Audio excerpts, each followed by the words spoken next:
Morning, everyone. We're just going to wait a couple minutes to give people time to come in and get settled. Oh, thanks.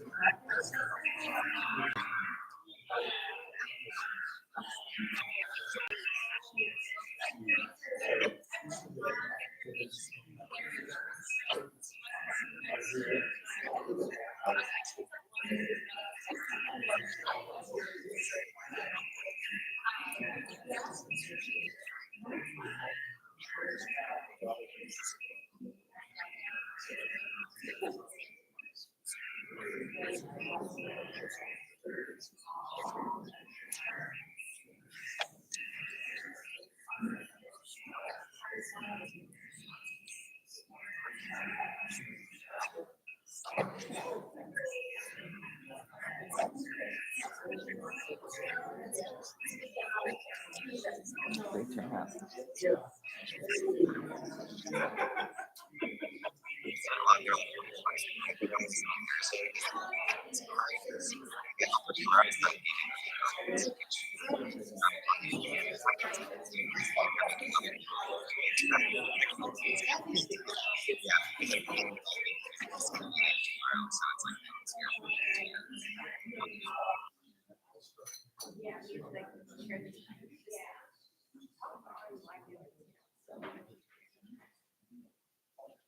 All right, good morning, everyone. I think we're going to get started.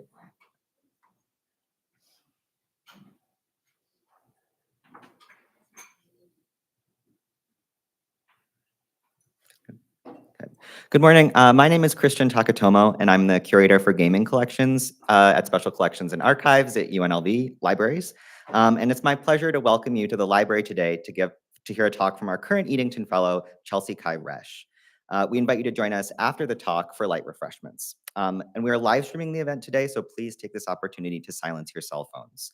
And I also want to give a special thanks to Sean Kennedy and Deja Turner for helping to organize and publicize this event.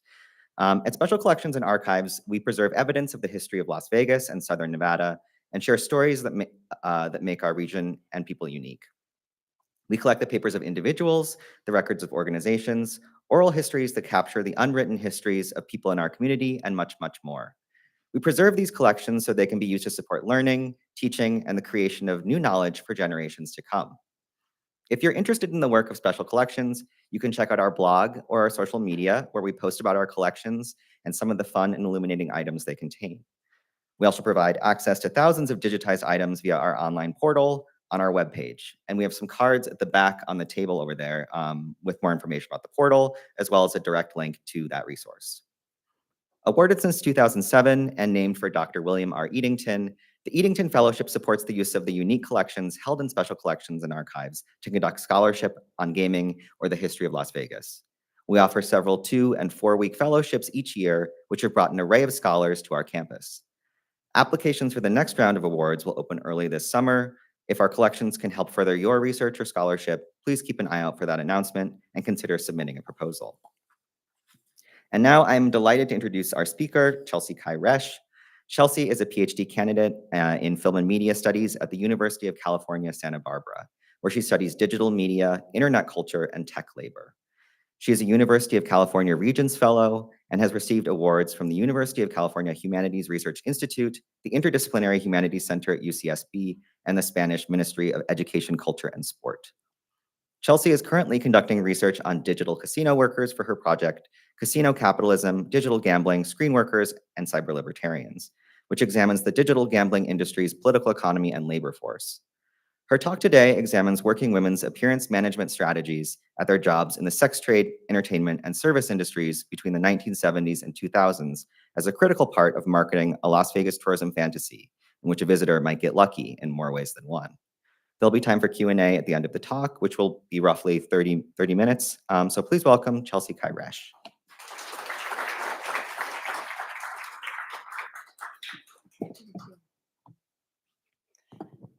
All right.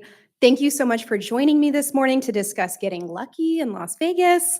I have had the privilege of spending 4 weeks here at Special Collections and Archives as a William R. Eadington Fellow. So first, I want to extend my thanks to the incredible staff at Special Collections and UNLV for their immense support during these past 4 weeks. Their expertise, dedication, friendliness, and generosity with their time has been such a gift, and I feel very lucky to have been the recipient of their thoughtful guidance.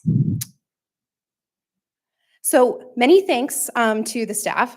Each staff member at Special Collections has had a hand in bringing this research forward through their technical skills, subject matter expertise, and capacious knowledge of the collections.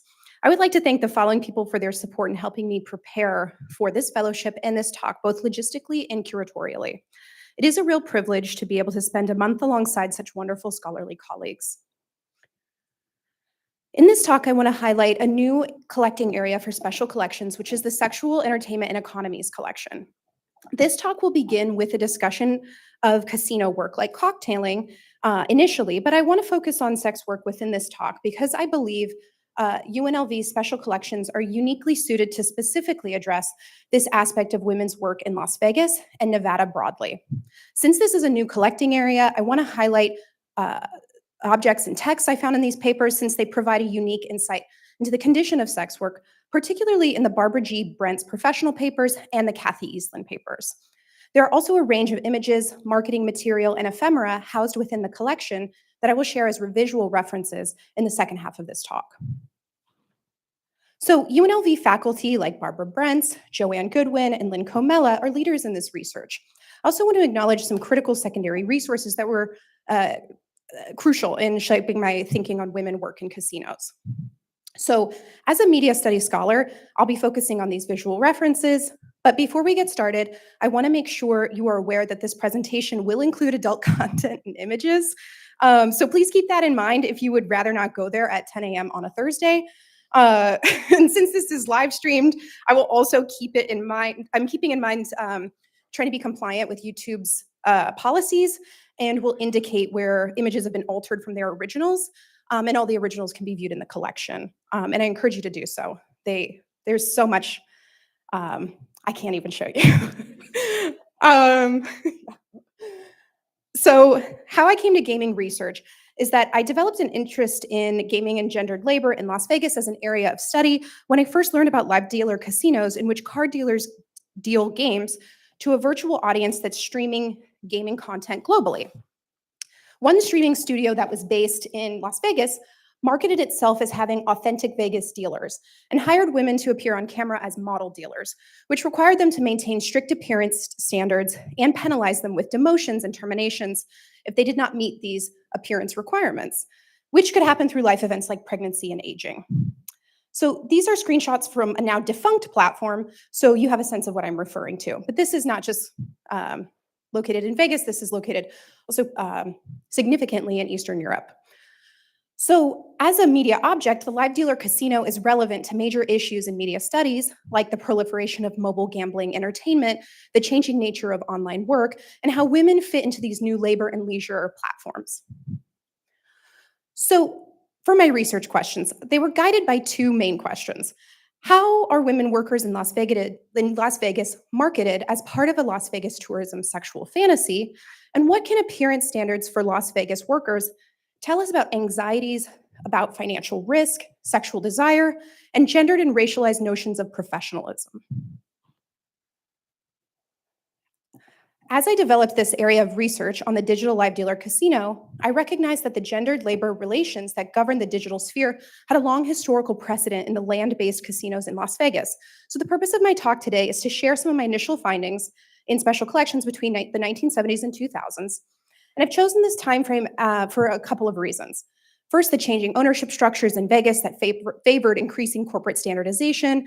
It's also the period after formal gender and racial segregation of work, although these categories persist, obviously, informally for decades on, after the 1964 Civil Rights Act, and then also the 1971 Consent Decree and the 81 Consent Decree. And it's also a time in which women are entering the wage workforce in increasing numbers. So as the self-described entertainment capital of the world, Las Vegas and its tourism industry have attracted visitors to the state with the promise of thrills, risk, jackpots, and a sexually alluring atmosphere. The Las Vegas Convention and Visitors Authority's 2003 advertising campaign, What Happens in Vegas Stays in Vegas, promises a moral holiday for visitors where they can act out their desires and fantasies without bringing home the baggage of consequences. Implicit in the slogan is a winky sexual playfulness that invites the tourist to try their luck at the tables or with a new acquaintance. Vegas is marketed to visitors as a place where the rules you follow at home are suspended and anything goes.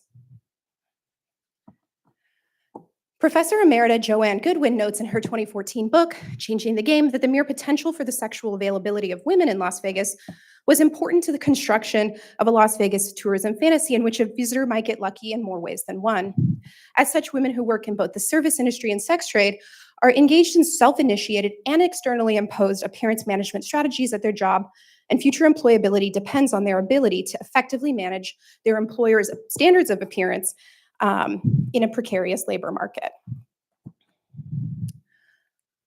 Furthermore, the archetypes of these roles, the cocktail waitress, the showgirl, and the prostitute, they are archetypes. They are figures that loom large in marketing the state of Nevada and are specific to the allure of Las Vegas.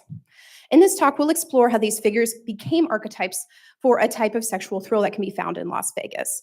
And this is critical time thinking about these roles and the difference between the reality of how this work is carried out and then the fantasy that is being marketed. So I also have broken these jobs into different categories. And these jobs fall on a spectrum of sexualized or feminized labor that contribute to the fantasy of the sexually available woman worker in Las Vegas. And as such, the maintenance and adherence to appearance standards are critical for women to carry out the obligations of their jobs. And so the first category is the sex trade, which I define by the transactional exchange of sex. Jobs in this category would be porn performance, escorting, and brothel work.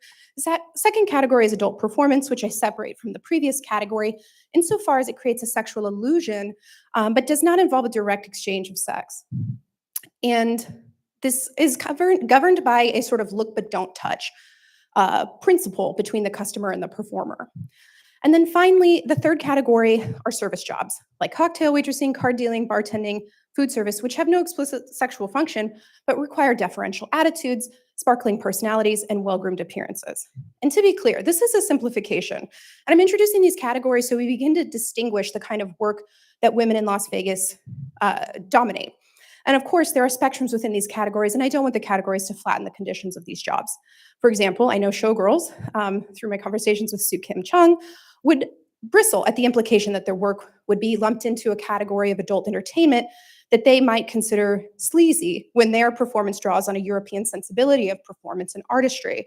And the car dealer's position in which women were explicitly banned from holding from 1958 to 1970. However, these days, there's a preponderance of women dealers in Vegas.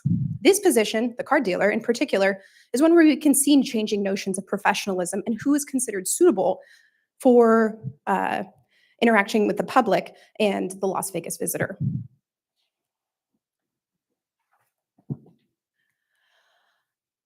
So I want to introduce some terms so we can ground this discussion. The way I'm thinking about women's work, and this is drawing upon a body of literature, is characterized by its servile or subordinate role. It's historically low prestige, hyper-flexible, or precarious. And it's often defined by the conditions of unwaged domestic labor.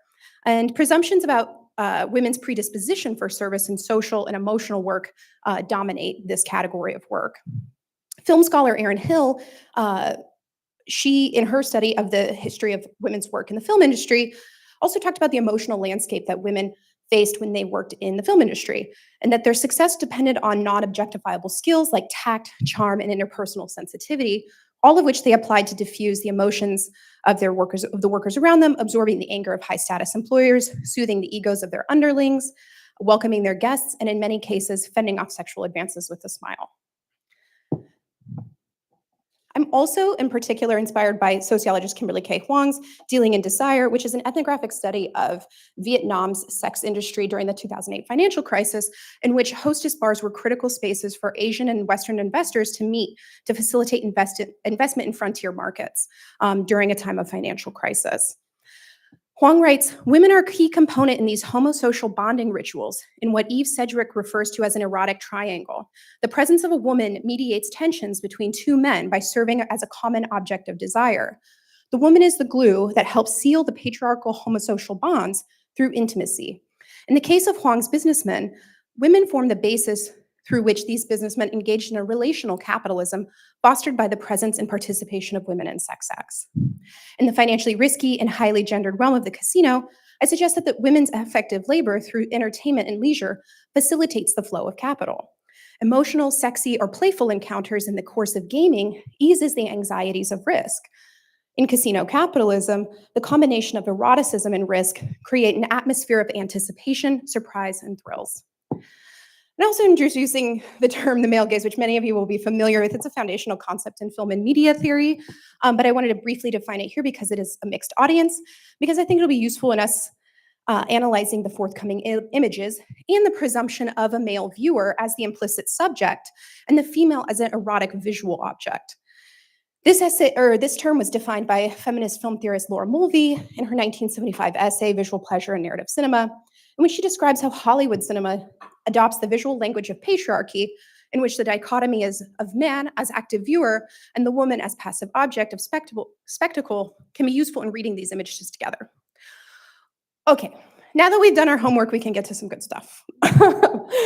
So setting the scene of the 1960s, I want to begin with tourism guides that are a good place to see how Las Vegas is being marketed to a presumed male tourist. So one such publication is Las Vegas Playground. This was a short-lived publication from 1962 to 1964 that was modeled after Playboy, but focused on Las Vegas tourism. It was similar since it hailed a cosmopolitan male consumer who was interested in dining, fashion, culture, and women. It included interviews with Lionel Hampton, tips on where to get imported Italian resort wear, and table games etiquette so you don't look foolish. The audience presumed reader is a male who may or may not be visiting with his wife. And in the Convention and Tourism Authority's records, year after year, when I was looking through these, the male tourist is the key demographic that they indicate is coming to Vegas, married or not. And so what stands out particularly is how Las Vegas Playground really draws upon the archetypal figure of the showgirl and the cocktail waitress as being part of the Vegas entertainment landscape.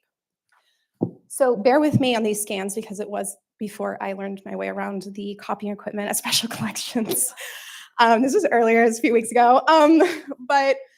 So this was a contest that they ran in Las Vegas Playground, which says you could win a showgirl as your slave for 3 days in February 1962. So the text here says, "We know you think we're kidding, but we're not. We actually are going to give away for 3 days a Las Vegas showgirl to be your own personal slave. She will report to your hometown, and the contest suggests she could mow your lawn, carry your tools, or could shovel snow." Why? Las Vegas Playground promises that the girl will be an actual showgirl and that she'll be as pretty as the sample showgirls on the left, and you can choose between a blonde, a brunette, or a redhead. And unfortunately, I'm not aware of who won the showgirl contest, but there wasn't more information in the issues that were available at Special Collections.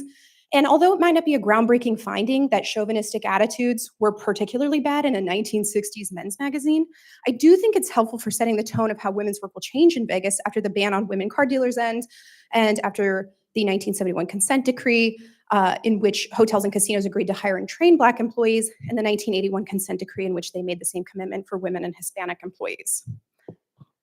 So bringing it to cocktail waitresses, a feature on the uniforms that cocktail waitresses would wear when they serve you at the Hacienda Hotel was a shorty nightgown and a bikini in the pool area. And they have a cheeky sort of Q&A here, and this type of humor will be present in all of these materials for the most part. So the Q&A says, "Is there a way a guy can meet one of the Las Vegas showgirls?" And the response is, "Certainly, just park your Brinks truck outside her hotel," implying for the right price she might be for sale. So here in this comic, also we have these three images. We have this woman in the foreground haplessly playing and messing up the game for the male players. We have in this corner over here women inside the slot machines as potential prizes, and then sort of a bawdy joke about borrowing some cups for the coins.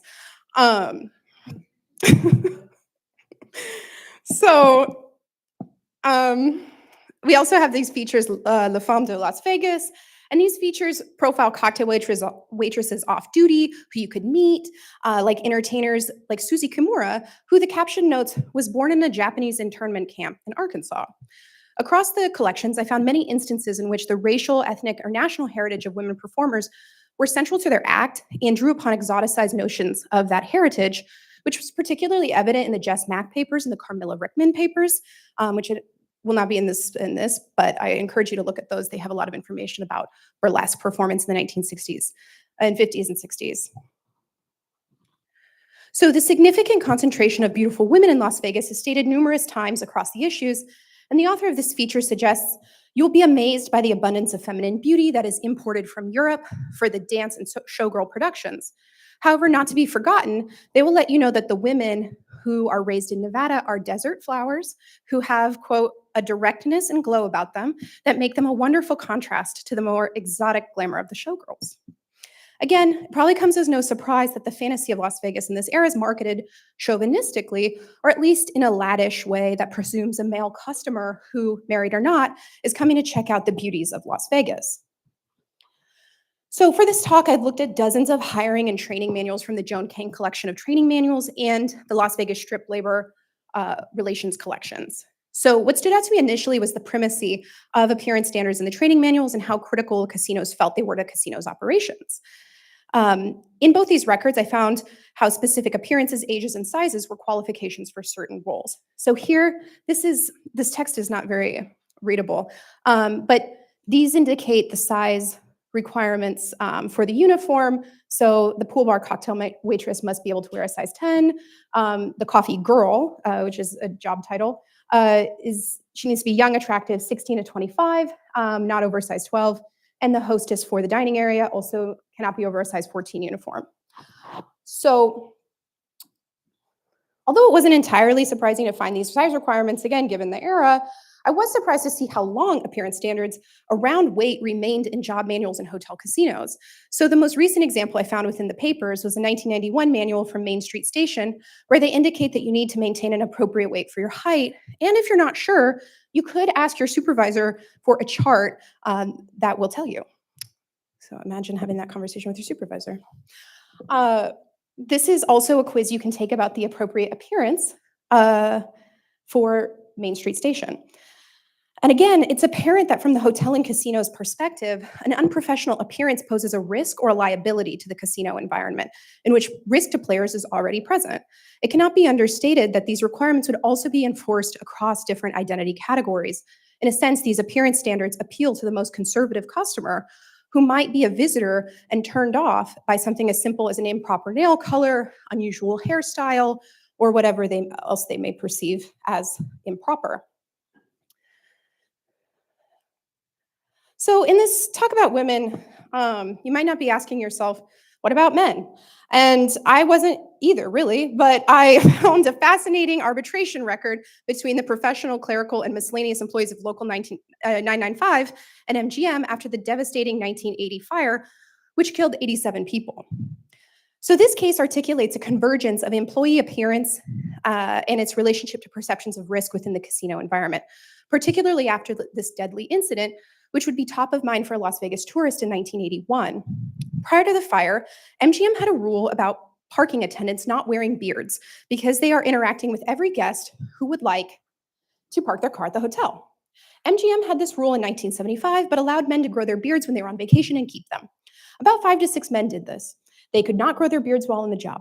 However, the men with beards were hired with them from the start. But after the 1980 MGM fire, MGM began reinforcing this rule and required the parking attendants to comply with the rule once the hotel reopened in 1981. All the attendants complied with the rule and shaved their beards.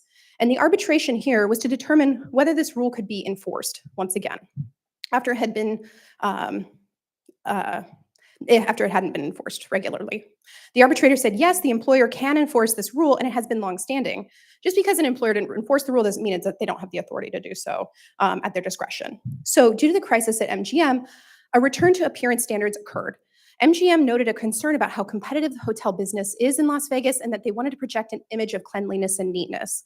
In the arbitrator's decision, he recognizes that Las Vegas hotels are in the business of selling fantasies, And MGM was within their right to enforce a return to appearance standards so as to project a neat, orderly image of the casino to assuage fears about the fire and other risks present.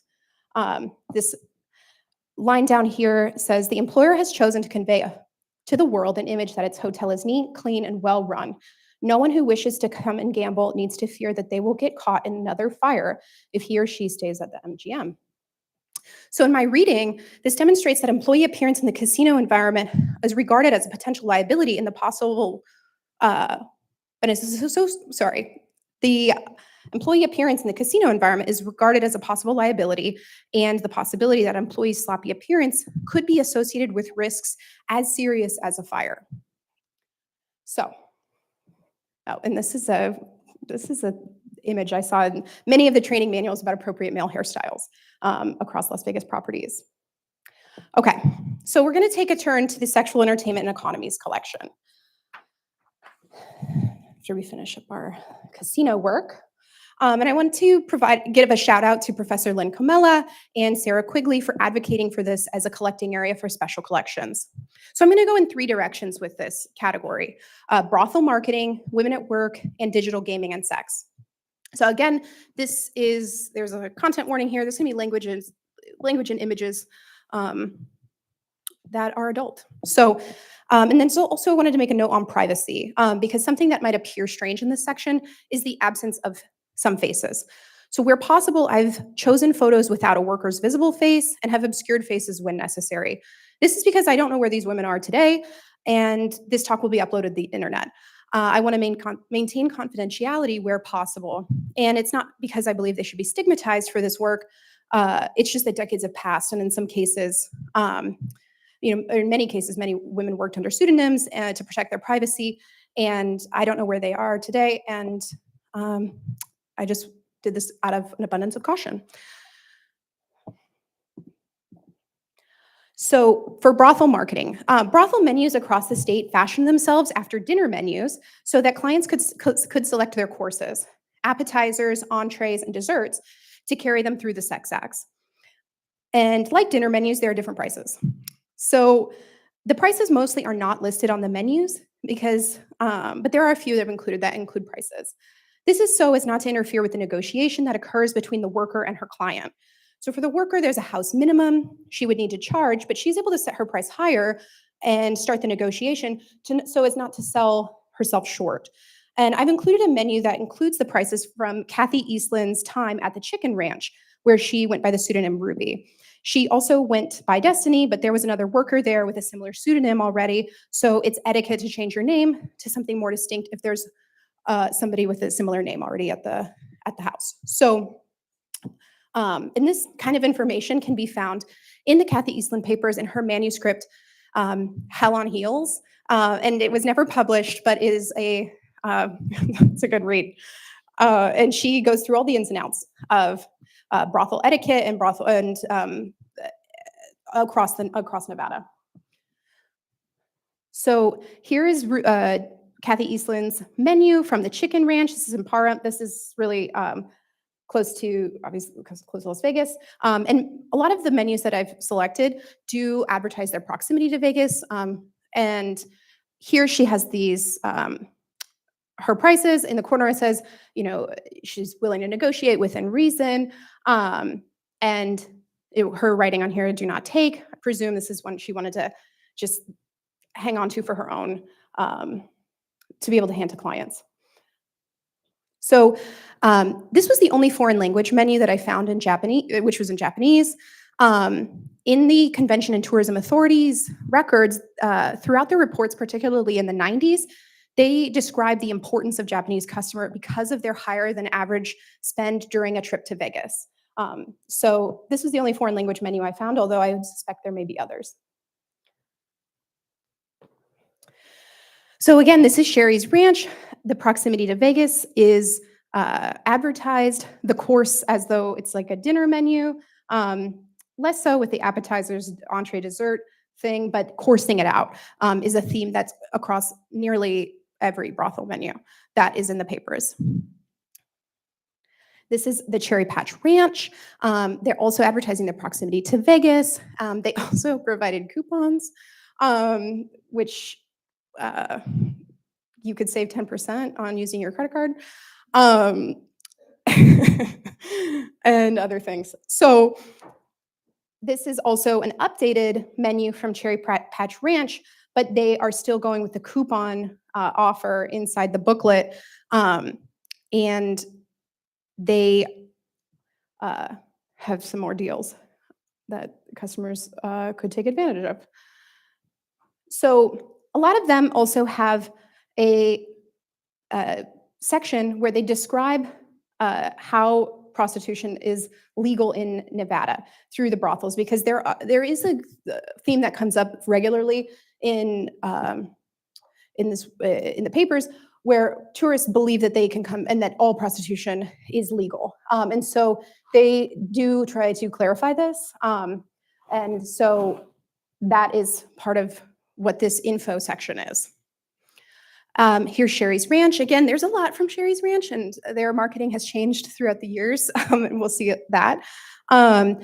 They're, again, marketing the proximity to Vegas. They're drawing on some Old West aesthetics, too, with an old-timey madam and a modern cowgirl. So there's some themes that we'll see in these marketing materials of drawing on the Old West, the frontier mentality that comes up over and over. And then these are from Northern Nevada, but I wanted to show you just a range. This is a more contemporary one with Sagebrush Ranch. This is Kit Kat Ranch in Carson City. This is a laminated menu that was likely placed at a bar. And then here is Sherry's Ranch, where it's advertising their amenities and resort-style facilities. This is from 2005, and I think the amenities come into focus more as like an overall resort tourism experience. And then there are novelty maps that also have the different locations of brothels across Nevada listed here. And so we see two generations of this Pleasure Points map here. That the one in the middle, the illustrated one, is from 1990, and the one on the right is undated, but does have a more updated feel. So it looks like sometimes it's in line with a lot of the materials I saw after 2000. This is Nevada Recreation Unlimited, playing on a slogan from the state that indicates, has different little these cheeky kind of illustrations where, and it also addresses wives so that they know where their husband might be, in this kind of heterosexual humor about the man stepping out on the marriage all the time. And yeah, so heading into ephemera, which is my personal favorite and represented very widely in the Eastland papers in particular. I encourage you to go and check it out for yourself. There are, within the Eastland papers, there's a poster for this documentary, Mustang, the house that Joe built, in Spanish, different figurines, and other things that didn't photograph as well, but like matchbooks and golf tees, and odds and ends that I think would be really of interest. But these are my personal favorite of my findings, which are these brothel advertising poker chips. So again, they have this body humor, but they have a front and a back. So the front here is the name of the brothel, and on the back is a slogan or a joke, and we'll look at these more closely. There are sleeves of these in the Eastland papers. This is just one sleeve, but here we'll see, and these are from across Nevada, but you can see that they have the advertisement and then the joke. And in the Eastland paper, she also described in Helen Heels that the women working the brothels would take turns on the CB radio.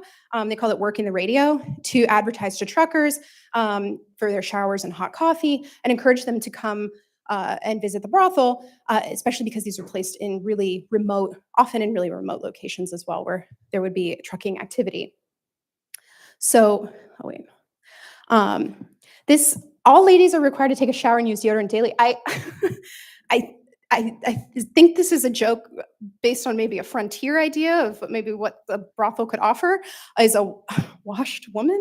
And but it's okay, at this point in the talk, I'm interested in what everybody else has to say too, in this Q&A. And so, it would be more of a discussion, but we're reading these images alongside each other because I am curious how these come off to you all.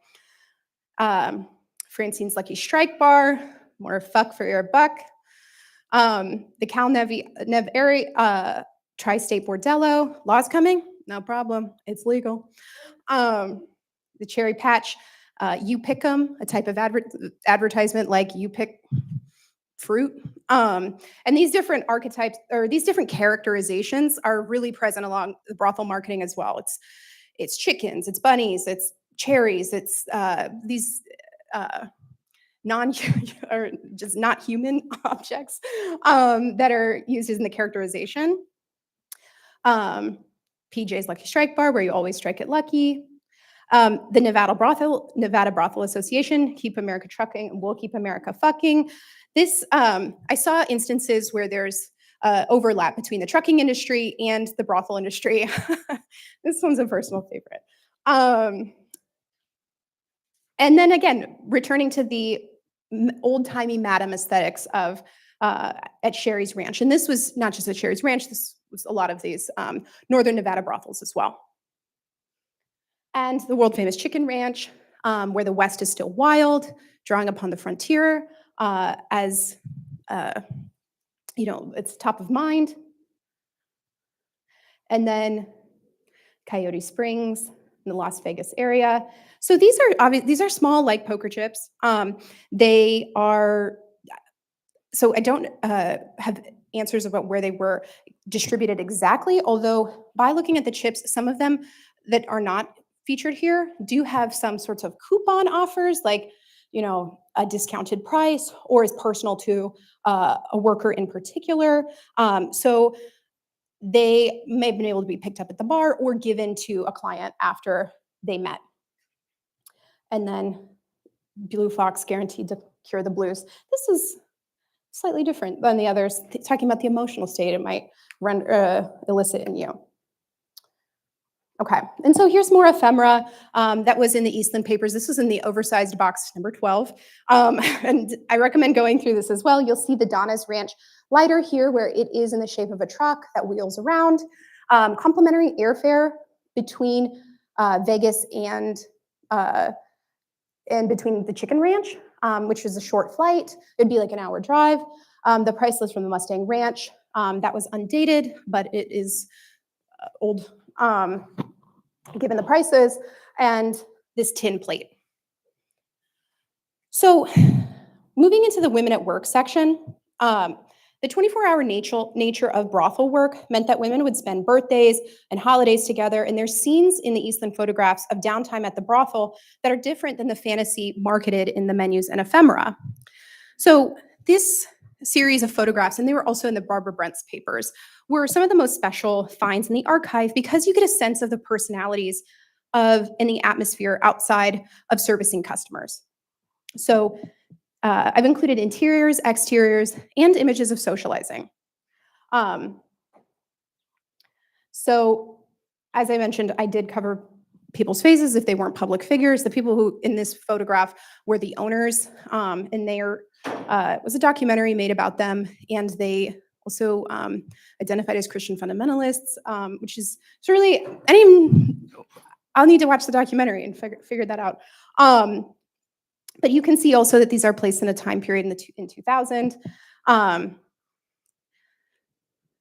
And here's instances of hanging out. There's a lot of goofy photos or silly photos, a lot of humor amongst the women who are hanging out.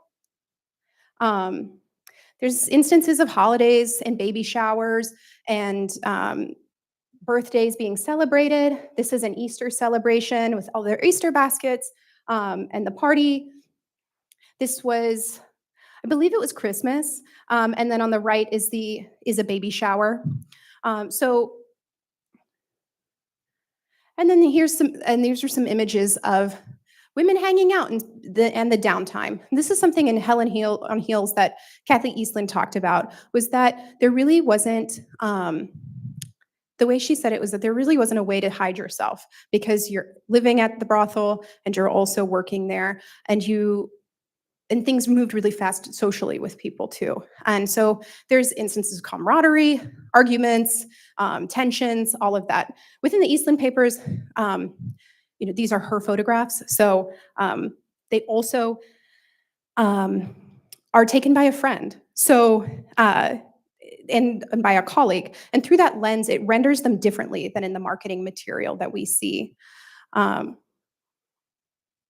again, there were a number of photos that were taken in this way with backs turned. Again, I believe to protect privacy. And in some cases in the Eastland papers, there are photos where she does cover the faces in a way that I have done as well if they were facing the lens. This was Angels Ladies. This is from the Barbara Brent's papers. This was the exterior, the living room, it's Christmas. And more hanging out and spending time. This image in particular with the bags on the heads was really evocative for me, in particular with the anonymity of the labor that is being done. And more hanging out. This was the Sagebrush Ranch fire, and this image in the bottom right, the workers, you can't see their faces, but they are making a sort of, well, what are we gonna do now kind of face. The place did burn down. You see the burnt cash. This is at Sherry's Ranch. These were also images Barbara Brentz took on a research trip. There's the medical table and for examinations, which happened weekly, and a phone. The phone was a source of issues sometimes in the house in these brothels because they had to develop rules about how much time you could spend on the phone and who could call and when. Again, these are more house rules. They don't. They're hard to see at this point, but there's manuals and agreements about how you as an independent contractor will live in the house and rent a room.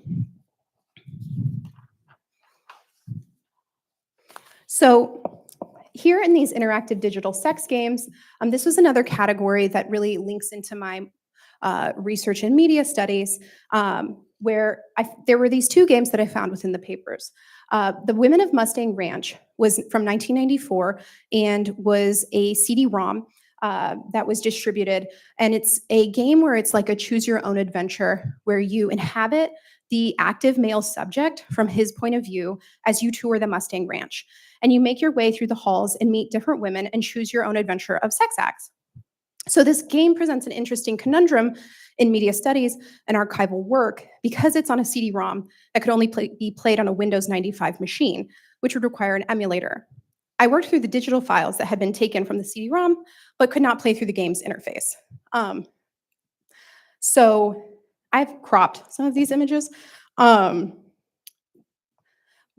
here you're inhabiting the male subject, you get into the cab, and so it does kind of guide you through the process of what might happen at the brothel as the player and the male subject. So again, you enter the Mustang Ranch, it tells you the public health notice. These are posted at the outsides of the brothels. This first woman is a woman who he propositions, but she turns him down. These are two women in the hot tub. And so it goes through different types of acts that you could get as a client in a brothel. There's the madam. And so this particular scene, this woman is whipping you and screeching at you, I'm the hooker from hell. And because I can't play through the game, I don't know how that actually comes up in the game, although I think it's an adverse a moment in the game when you've taken a wrong turn or you've done something wrong, because none of the other clips are like this. But again, because we don't have the Windows 95 machine to play it, we don't know. I did my best with this one. This is what Eastland calls in her papers, and what was referred to in the brothels as a dick check, which occurs in every cutscene in this game. And that is when the worker has to examine the customer's penis to make sure that there are no obvious signs of infection or disease. And I was surprised I'm not sure why I was surprised to see this exactly played out in every scene in the game as a thing to expect if you, presumably the male gamer or game player, are then maybe going to go to the brothel. This is what you can expect. And it happens every time. And then more women who you can interact with. And then in this virtual blackjack with Gina Lynn game, I became aware of it because in the Brian Gross papers, he represented Gina Lynn as a PR client. And so this game is meant to be played on a DVD player, and Gina Lynn is the dealer. So depending on how much you win, she will strip, and then eventually you can have sex with her. If you lose, she will put her clothes back on. And so I did try to play this game on the DVD or the CD-ROM player in Special Collections, and it kept crashing. So it was, and I also like to play blackjack, so I thought, okay, I could be good at this. It was kind of difficult, but it was. So I ended up just walking through the cutscenes to see how this progressed, and in the sex cutscenes, the player inhabits this disembodied male hand that touches Gina Lynn. So here's where she's dealing, and then here is where there's this like 3-minute cutscene where she does a strip dance for the player because they've been successful in the game. And then at a certain point, when you've won enough, you can play this choose your own adventure type of interaction with Gina Lynn. So you will be able to select in the DVD menu the different acts that you would like to perform and in certain sequences. And so we can see these disembodied male hands, and it is the video is sort of surreal in this way, because it is a disembodied hand, and then it's also a disembodied penis eventually. And the convergence of this interactive gaming and on-demand sex is an aspect of my research that I'm interested in as live streaming sexual entertainment has grown immensely online. These are the pre-digital versions of this with both the DVD menu and a CD-ROM with Windows 95. So what's next? I spent a lot of time with the Norma Jean Almodovar papers, which we couldn't get to today, and the collection is immense, and I recommend checking it out. But she's a fascinating figure because she developed a relationship to feminism through libertarian politics. And these images are from her 1986 libertarian campaign for lieutenant governor of California. And she championed her feminism was intertwined with a belief in libertarianism and free market principles, and that informed her relationship to sex work. And her lieutenant governor campaign also preceded her incarceration for prostitution-related charges, pandering, in 1988. So Norma Jean's commitment to libertarian politics spanned her adult life, and through her medical records that are from the 70s, she cited works of Ayn Rand as inspiration, and she shaped her approach to sex work through these free market and Jeffersonian principles. And she found these really interesting political bedfellows through this 1986 campaign that I intend to explore further. And there are other instances that appear in the papers of sex workers who have launched political campaigns. For example, the kinds of people that Norma Jean Almodovar was courting during her campaign was she was the keynote speaker at the 1986 Lifestyles Convention, which is a swingers convention in Las Vegas. And she attended Pride and handed out literature.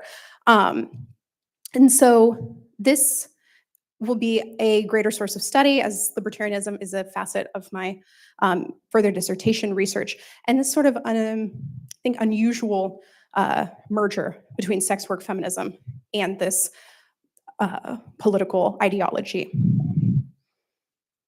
So thank you very much for your time and for joining us this morning. And I'm looking forward to this Q&A. And I'm also happy to take us back to any images that you would like to see again. Thank you so much.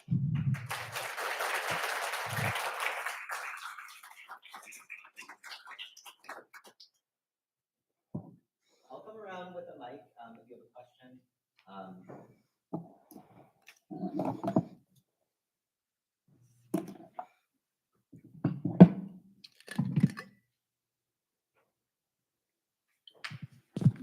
Good. Anyone want to start us off? Oh, and if you could please introduce yourself before you ask your question, that'd be great. Hi, Chelsea.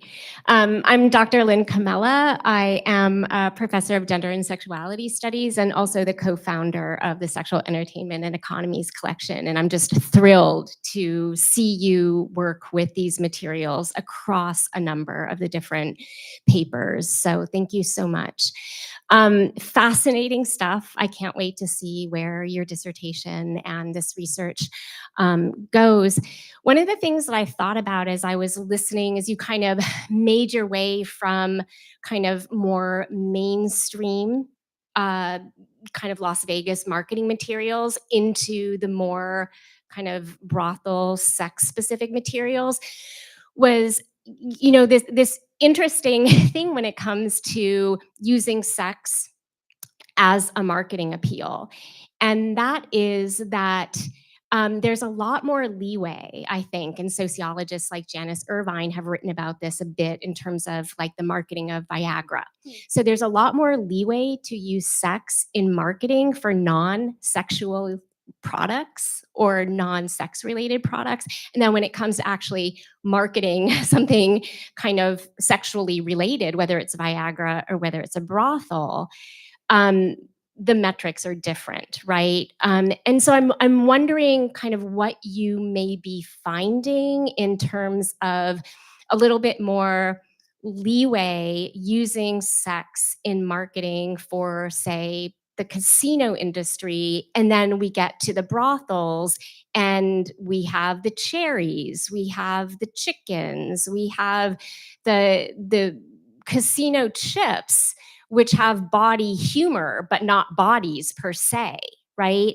So I wonder, kind of if just any kind of early reflections about perhaps the different ways that sex is being mobilized by different entities for different types of sexual entertainment, if that question makes sense.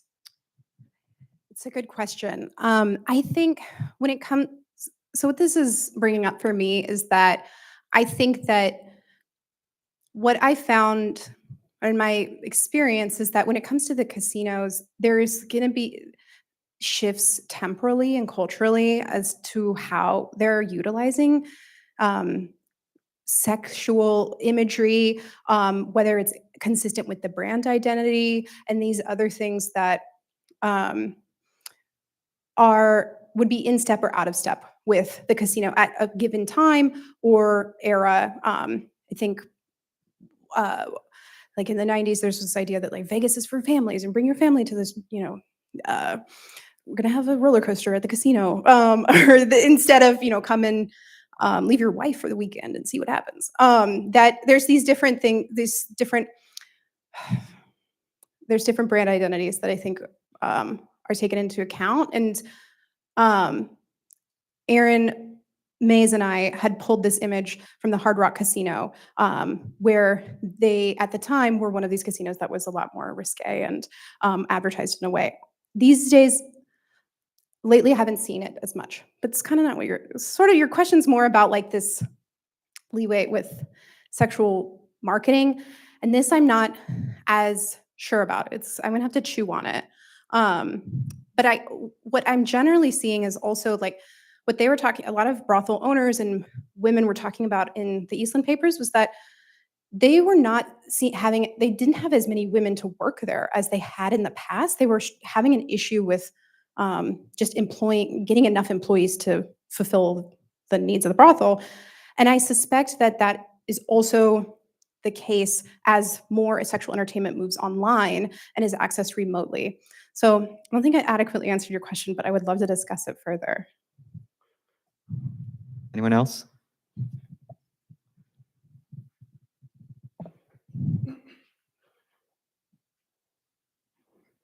Hi, Dr. Tyler Perry, Associate Professor of African American African Diaspora Studies.